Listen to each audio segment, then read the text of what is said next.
Whoa, are we live? Okay. I'm just gonna give it a second to see if anyone jumps on. This is the first time I've done a live stream on YouTube. I've done this on Facebook and Instagram before. If you aren't following me there, I will put my Instagram in the chat right now. Um, just while we're waiting, which I think I was looking today, I just hit 3,000 followers on Instagram, you guys, like just barely, which is so cool because that just means um, the message I'm sharing, which is all about um, navigating infertility and spreading awareness that way. Um, that message is being shared to even more people and it's connecting, hopefully, with more people. Um, I I say this a lot, but when I first started like really um, going through the fertility treatments. I don't know. Do you call it fertility treatments or infertility treatments? Anyway, when I was first like digging into those and just going at it, getting all the testing done and all that stuff, I just remember being so desperate for like community, people that knew exactly what I was going through, and I could like I really wanted people that I could ask questions to and help me with like research because it's just such unknown territory and it's very intimidating and kind of scary. So that's why I started um, ultimately documenting my IVF journey because I had leaned so hard on the YouTube community and Instagram um, with the with seeing people's journeys and experiences. So it would help me hopefully be successful, which we were. So that's, I mean, it's just amazing. And I love it when I get messages from people on Instagram or in the comments here on YouTube telling me that, they just got a successful um, pregnancy test. They had like a positive beta from an IVF or whatever. It's just, I love it. I love it. It just every time never gets old when someone like will reach out and tell me like their transfer was successful or whatever, or they just had their baby. Oh, I just love it. It's awesome. So let's see. There's a few people on right now. Hi guys, thank you so much for joining. Oh no, love beats the odds. Just commented. Just had a chemical pregnancy with your first FET. I am so sorry. That is so frustrating. I say this all the time that like once you get to the point of IVF, shouldn't it just be successful? Like it's like a 50% chance that it'll be successful. And I know that's really high compared. Sorry if you guys can hear that. I'm trying to turn that sound off. Um, I know that's high compared to like your what our odds might be, or I guess the chance of us getting pregnant without IVF, but man, you put so much emotional and mental and also not to mention like the financial energy, put a lot into IVF that it's just like, why can't it just be successful? And I have not experienced a chemical pregnancy, but I know some friends of mine who have experienced chemical pregnancies, and I feel like in a way they're kind of a mind trip because you can have a positive pregnancy test, but then you're not actually pregnant. Like when you get the beta numbers back, they're really low. Like if you've had an IVF transfer. That's what happened to one of my friends here on YouTube. I don't know if you guys follow her. Um, it's Jessica and Ryan on here on YouTube. They did their first transfer this like the same day. I think it was the same day as me. I'm like losing it, but it was the same day. But then we had our babies a day apart from each other, which was really cool. But they recently just did a cycle, a transfer and a cycle. So in their cycle, they got one embryo that was PGS tested normal, and they transferred that embryo end of May, and they've documented all this on their channel, but they transferred the embryo at the end of May and had a chemical pregnancy, or maybe it wasn't a chemical pregnancy, but I think maybe it was because they took pregnancy tests and they were coming back positive, but then when they got their beta test, it came back negative or really low.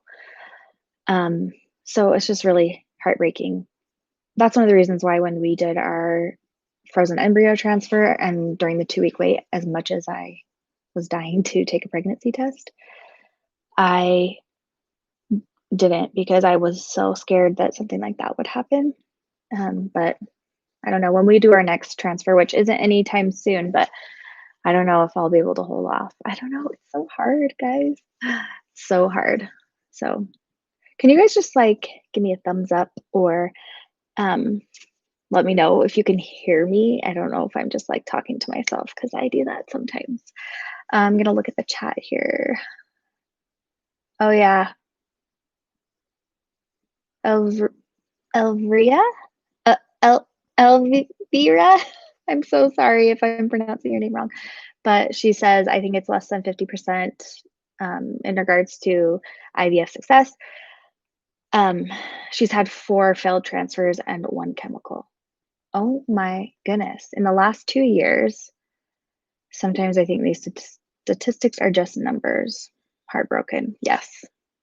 I'm so heartbroken for you. That's 2 years, and all you've had basically are, oh my gosh, girl. So have you, I don't want to get like to dig into your past, but I'm just curious if you did PGS testing. Not that that means it will be more, successful always, because like I just mentioned, my friend, she did PGS testing and it was not successful. So that's not everything. PGS testing can be good in some ways, but I know there's some controversy around that. What do you guys think? If you're on here, if you've done IVF, what are your thoughts about PGS testing? Because I hear so many different things, and some people will not do PGS testing, and for whatever like reason, a lot of times it's moral, sometimes it's not necessarily moral, but they just aren't comfortable doing that. Because they don't want to like play God or whatever. I don't really feel like it's playing God, but whatever. But some people just don't do it because the cost, like it can be really expensive. For me, it was not that expensive, so it just felt like a natural thing to do, because honestly, I think it was like $200 per embryo. We had 8 embryos, so that's really not bad compared to other people I've heard their experience with that. They've had to pay a lot of money for PGS testing. I keep touching my face. I'm so sorry. I was doing that today on a work thing, and like a work call, and they're like, stop touching your face. You're not supposed to be touching your face with all the corona stuff going on. I'm like, sorry. Okay, so yeah, you guys can hear me. I'm so glad you can hear me. You're all the way from, am I saying this right? Brisbane, Australia? I'm so sorry, guys. I've never been to Australia. I would love to go there. Love, love, love to go there. I definitely think it's worth it. So, Bree, have you done PGS testing? I'm assuming that's what your meaning is, worth it. I just have had laparoscopic investigation and found some mild endometriosis. I did ask for PGS testing for my specialist. Interesting. He advised against it. I wonder why did he advise against PGS testing? Do you know why he advised against that? My doctor did not bring it up, but I had done a lot of research on PGS testing, and I just knew I wanted to do it. So we basically just asked him, how much does that cost? And he said, usually we don't suggest PGS testing unless you're over 35 years old. However, if you really want to do it, I'll do it. But I don't think you need to do it. But I was like, well, we want to. So, but I know maybe Australia, things are different over there with IVF. I'm curious if you are in Australia, isn't there, because I've talked to Celeste several times, like on Instagram and stuff, and I think things are pretty different over there with IVF. I'm wondering what some of the major differences are, but I think, well, for one, I think it's a lot cheaper. I think it's a lot less expensive than it is here in the States. And I think that goes for Canada too. It's not as expensive. It is very expensive here in the States. Just let's see what else. Bree, thank you for being so responsive on IG. Oh, you're welcome. I love talking to you guys over there. Yeah, I try to check my DMs every morning and night before I go to bed.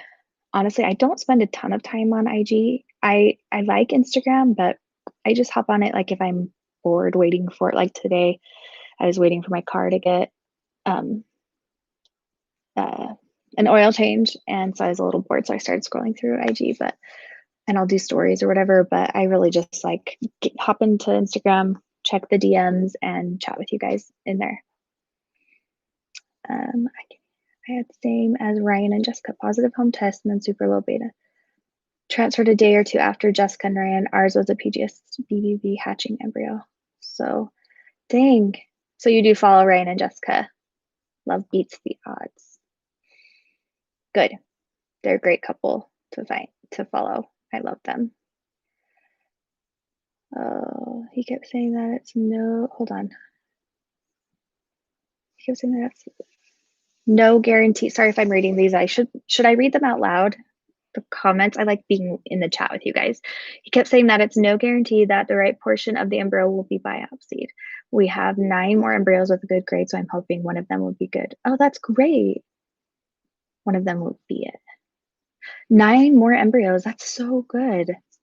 I'm so happy that you have 9 more chances.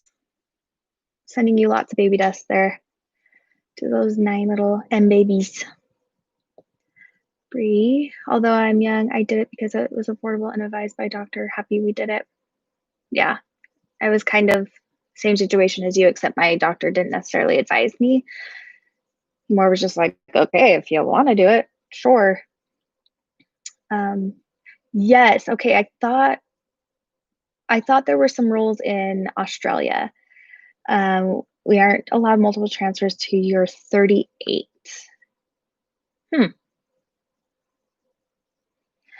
With this, oh, so you can't transfer more than 1 embryo until you're older than, like you're 38 years old or older. You have to do 1 at a time, is what you're saying, I'm thinking. Might be a good thing. I mean, that was tricky for Eric and I, my husband, and I to decide that, like if we wanted to do transfer 1 embryo or 2. But I was always basically saying, let's just do 1, just do 1. My husband was like, well, let's do 2. It'd be fun to have twins. Fun. I mean, I'm sure if we had twins right now, that would be fun. It would be amazing. However, I didn't necessarily think it would be fun. I thought it would be kind of hard and stressful. But obviously, like, I would have been stoked for whatever. Anyway, okay, so I wanted to let you guys know, I linked down below, oh my gosh, what do you call it? A link to, it's basically a Google form. And if you or you know somebody that would love to share their story, they're trying to conceive, IVF, infertility, whether it's failed, successful, you're still in the thick of it, whatever it is. If you want to share your story, if you know someone that wants to share their story, as a way to connect with other people. Um, that's what I want to use my platform for, I guess you could say, is just bring the community together and help to educate or bring awareness to everyone's stories so that we can learn and be better equipped to advocate for our infertility journey because and our treatments because I do feel like in some cases infertility treatments can be very just what's the word, like doctors just I feel like they don't have a lot of time to really dig in to your case, especially in the beginning. Maybe if you've been there for a while, yeah, they'll spend time to dig into your case and make sure, like, to help you be successful. But especially if it's your first time and maybe you're undiagnosed or whatever, then they're kind of going to do the same thing that they do for everyone. And so I just I wouldn't have done PGS testing if I wouldn't have been connecting with other people who had done it and I wouldn't have known anything about it. So that's just an example, but that's basically what I want to do is share stories, whether it's anonymously or um, right here in the chat. Thank you guys so much. Those of you who are sharing your stories, this is not an easy thing to talk about, but you have a safe place here to talk. I always respect everyone's experiences and everyone's just journey is so different, and the things that you decide to do with your treatments and all that stuff is so different. So I really appreciate you sharing your stories, and I want to respect and honor where you are because, like I said, everyone's different, and I just it's so painfully hard and sad, but it's also so amazing that we have this group to lean on each other and to support and talk about it so that one, we have a connection with somebody who truly understands how we feel because that's infertility is such a lonely thing. If you just, it can be, even if you know there are people out there that have been through the same thing. If you're not really connecting with them, you do feel really lonely. So, anyway, just trying to open the conversation so that, yeah, we can educate and support each other and just really uplift each other's journeys because it freaking sucks, guys. Infertility is the worst. And I was thinking about it. So this past Christmas, um, I still felt, even though we had Ray, um, she was 7 months old, and even the year before I was pregnant with her, but I still get these weird like feelings that come up. That's like that longing and like sadness that I associated with Christmas and being infertile. So I still know those feelings. I still remember them. And I'm honestly, part of me is a little bit worried to start the whole process again for baby number two because it's just like I think, oh my gosh, well, just because we have two embryos that are PGS tested and normal that we could do a frozen embryo transfer with. But like that doesn't mean it's going to be successful, and I'm putting myself up to something that could fail and be heartbreaking. So I'm almost like, well, I'll just hold off because then I'm not at risk of feeling that pain and that hurt. So anyway, I don't know if that makes sense, but yeah, it's such a painful thing. And I'm so glad. I'm so grateful for this community. I'm grateful for you guys being here tonight. This would be so fun to do like once a week, but what do you guys think? Let me know how often we should do this. I'm going to hop into the chat again. Let's see. Love beats the odds. We have 6 frozen and babies left. Only 1 PGS tested left right now. Trying to wait patiently for my new IVF calendar, but my nurse is taking forever. Ooh, that's so annoying. Ooh. Don't they know this is the only thing we're thinking about it and they need to like hustle? Like, Come on. I don't care if you have hundreds of other patients. Like, get me my IVF calendar. That's how I'd be. Doctor does not transfer to against protocol. Where do you live? Love beats the odds. I wonder. My doctor was really hesitant to transfer to as well, but he's like, well, I'll do what you want, but it's just high risk pregnancies. Also, there's a chance that your embryo could split. Split? Is that what I'm saying? Yeah, into two. Okay, this is interesting. Elvira, is that how you say your name? I'm so sorry. Elvira? I'm going to say it's Elvira. She says he kept saying that it's no guarantee with the right portion of the embryo. So I read this, but this is interesting. He said it's no guarantee that the right portion of the embryo will be biopsied for PGS testing. I don't know. I have researched, meaning Googled stuff like that about PGS testing, and I've read so many different things. What I've concluded is they just don't have enough research, and they haven't done enough testing to give substantial feedback that is like more definitive, I guess. And so I don't know, maybe that's just your doctor's experience. And from what he's read, he's mostly seen that with studies that they won't get the right portion of the embryo, which from what I understand, they just do the outer portion of the embryo, which is like what forms the placenta. Guys, I could be totally wrong, but I did research about this like crazy 3 years ago when I had just done PGS testing. And that's the first time I had some comments and people tell me like, oh, I don't believe that's an ethical thing to do because it's like you're playing God. And like we knew our embryo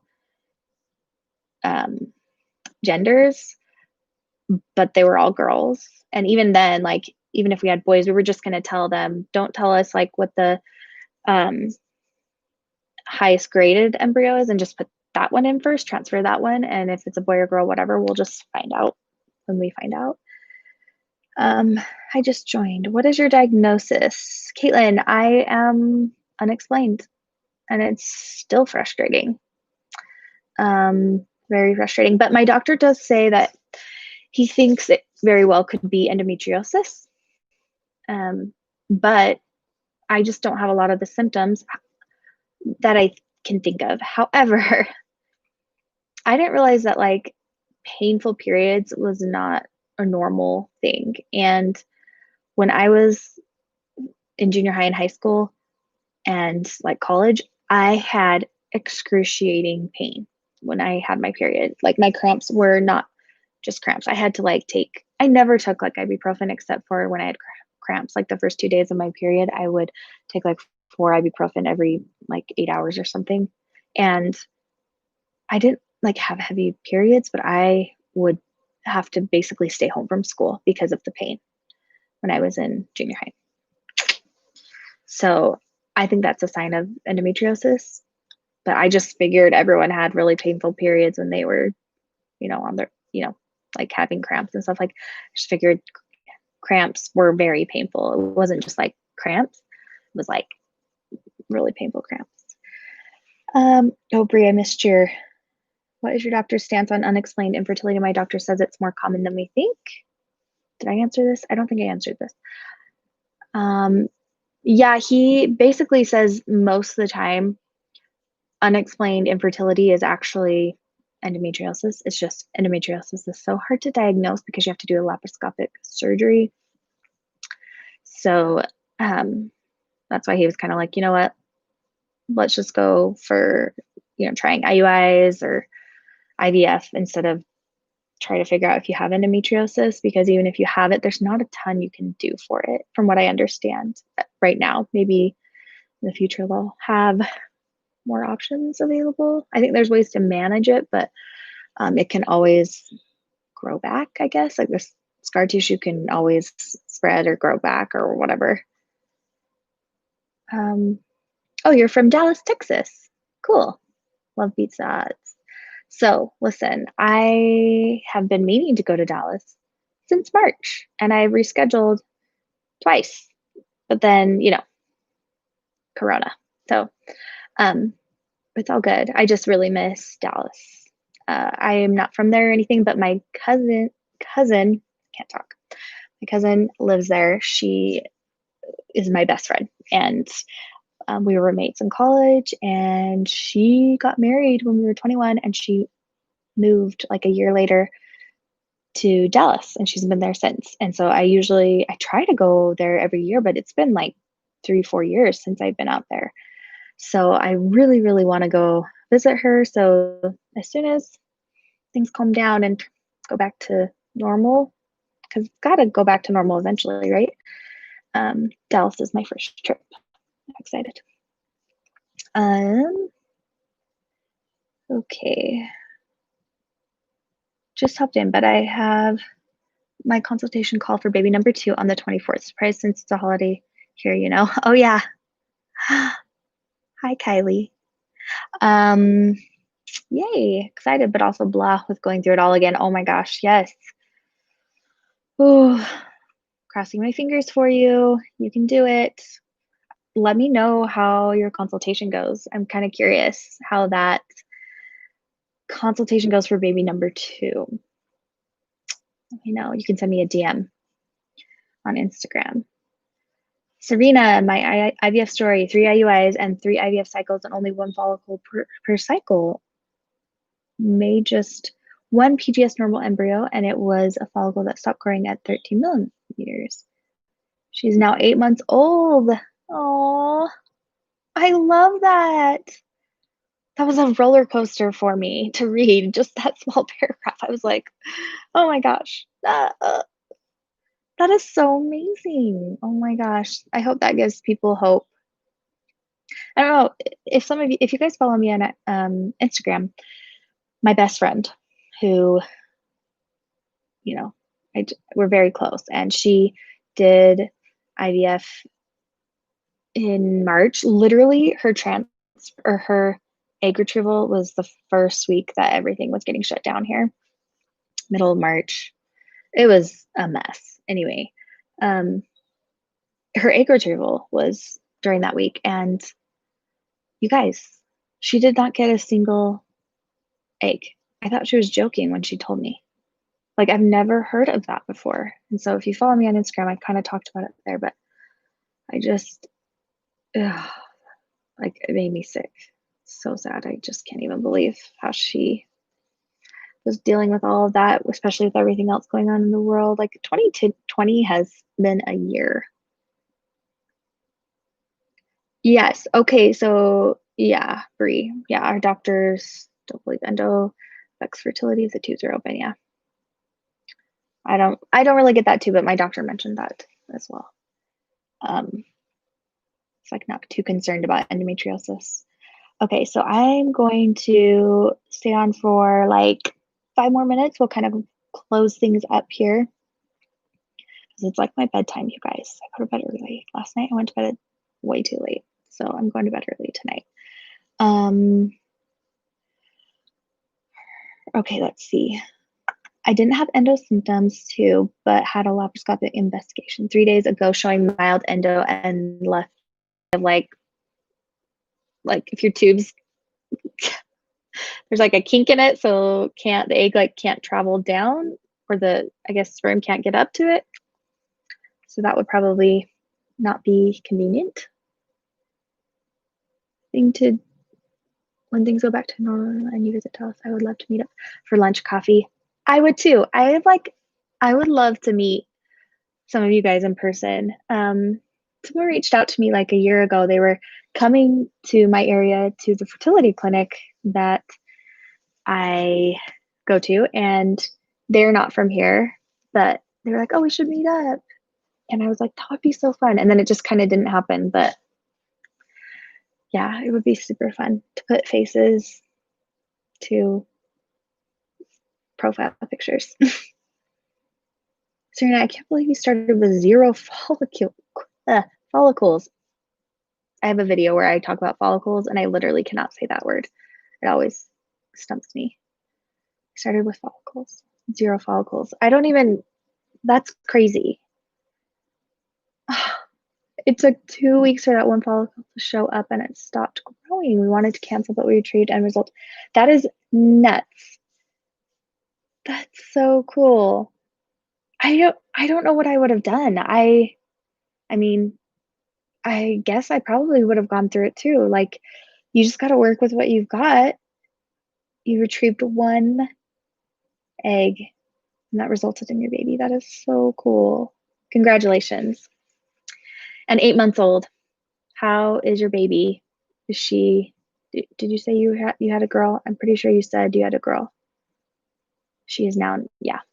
Um, what's she like? Is she crawling around like crazy? Ray didn't crawl till she was almost like a year old.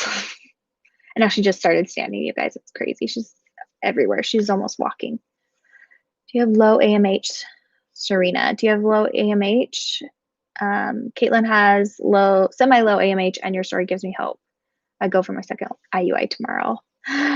Tomorrow, Caitlin, crossing my fingers for you. IUIs are so uncomfortable. I feel like they're very similar to like what the transfer part of IVF is, but I just remember it hurting really bad. Not really bad. Sorry, I don't want to like scare people. I just remember like when they open your cervix, it's so uncomfortable. Yes, low AMH. Basically my okay, let's see. I'm 30 and my AMH is 1.09. Thank you for sharing your story. 3AB is a good grade of embryo? Question mark. From what I understand, the embryo grading is not an end all be all. So I think 5 AA is like the top.